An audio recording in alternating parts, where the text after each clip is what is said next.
As you can see, a modification was made to the Lionel couplings with a magnet being taped on to allow it to be compatible with a Lego coupling.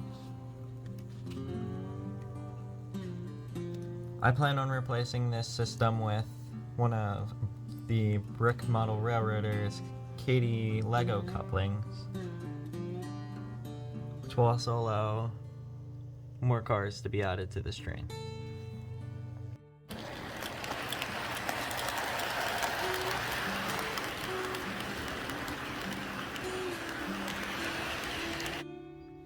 Lego O-Scale was really easy to make.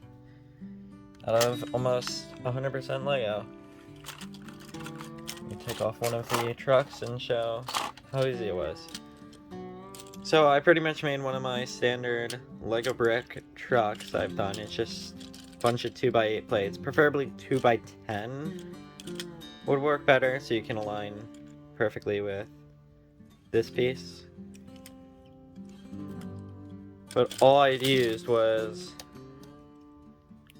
clips.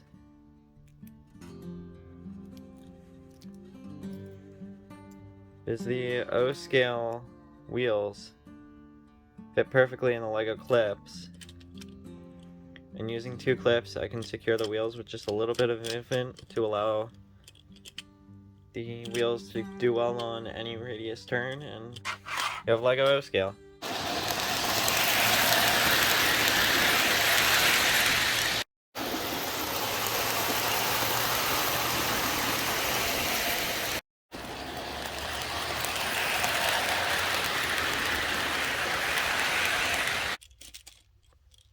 I have yet to try it on any rolling stock, making O-scale like a rolling stock, because I don't really have a point, because I don't have much O-scale.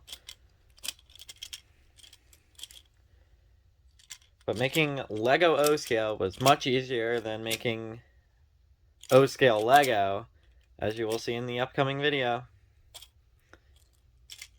Stay tuned.